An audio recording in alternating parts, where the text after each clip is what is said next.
I'm Meggie Kay. So in my last video, I talked about the things that I thought would be easy or didn't even consider much of to begin with before coming to Japan that have turned out to be kind of difficult and I kind of struggle with. So I wanted to do the opposite in this video because I like having balance on my channel. I'm gonna tell you the good with the bad here. So yeah, these are the 3 things that I thought would be really difficult, but it turns out that they're really easy or complete non-issues here in Japan. So first up is driving, specifically driving on the left side of the road. Now, in Canada, if you don't know, we drive on the right side of the road, and that is how I learned how to drive. And anytime I've ever driven, I've been driving on the right side of the road. But in Japan, they drive on the left, and knowing that I would have to drive here kind of made me nervous and kind of made me scared. Actually, the whole driving on the other side of the road thing is the reason why I didn't drive in New Zealand. I was a little afraid. Like, I wanted to try it, but I was too nervous to drive on the other side of the road, and the friends who had cars that would have like allowed me to drive and like see what it was like had manual cars, and I don't know how to drive manual. I can only drive automatic cars. So yeah, I never drove on the left side of the road and I was really nervous about it. I thought it'd be really difficult to make that change. But it turns out that driving on the opposite side of the road is actually very easy, and that adjustment to make is very quick and almost instantaneous. And this is coming from someone who doesn't really drive on a regular basis back home. Like, I would drive occasionally back home. I never really needed a car on a regular basis, except for like 8 months after I graduated university and I lived outside of the city. But like, generally speaking, I didn't drive regularly in Canada. So driving regularly and on the opposite side of the road, I was like, I'm gonna forget how to do everything. But it was actually super easy, super smooth. There was no issues adjusting to any of the changes. There was about a week when I first started driving where I would hit my wipers instead of my blinker because the inside of the car is reversed and things are on the opposite side. But, you know, besides that, driving on the other side of the road, very, very easy. It was not something I needed to be worried about. Number 2 is fitting into Japanese clothing. Now, there is this like rumor that goes around that Japanese people are super, super skinny, and therefore the clothing in Japan is super, super small. And I found that to not be true. I, as a normal-sized North American, can easily fit into clothing here. I do not have any problem. The only problems I have are with lengths of sleeves. Like, they go down right to here, so if I lift my arm up any, like, a chunk of my wrist will show. But that's not really a big issue, and I struggled to find a jacket in Japan. But that's an issue I've had my whole life because I have particularly broad shoulders, so finding a jacket that fits me correctly anywhere in the world, it doesn't really happen. So it's not a Japan problem, it's my weird shaped body problem. But those are the only things that kind of come into play here. Actually, when it comes to Japanese stores, my favorite stores to shop at are all free size. If you watched my most recent haul video from when I was in Tokyo, besides the stuff from GU, all of that is free size clothing.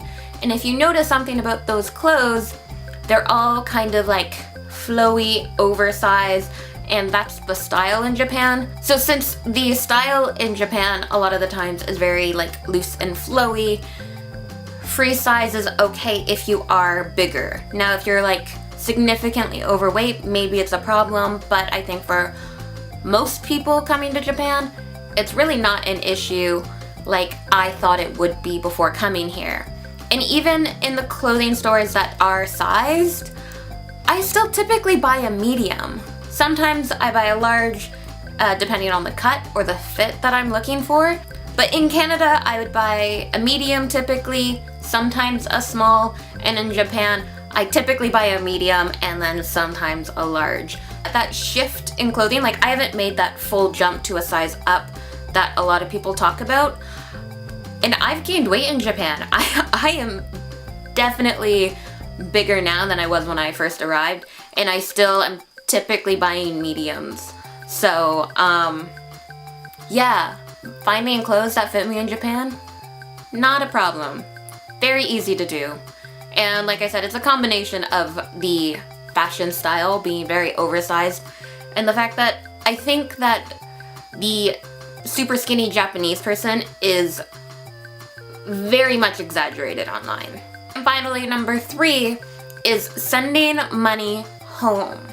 Now, before I left for Japan, I was very, very worried about this because when I left Canada, I was leaving behind about $7,500 worth of credit card debt, and I'm like, I need to still make payments, and I can't like let this slip, and I've never missed a payment before, and how am I gonna send money home? I'm the kind of person where like, I don't actually fully understand bank stuff, like account numbers and branch numbers and blah blah blah, like I don't fully understand how this all works, and to do that in another country that would have like, you know, a different system, I'm like, oh my god, I don't know this language, I don't know banking in general, so how am I gonna do this? I was super stressed. Going through the process of setting up a remittance account so I can easily send money home from way out here in the countryside is very easy. It was very straightforward. I did have a little bit of problems, but that was because of my bank account back home being kind of messed up, and thankfully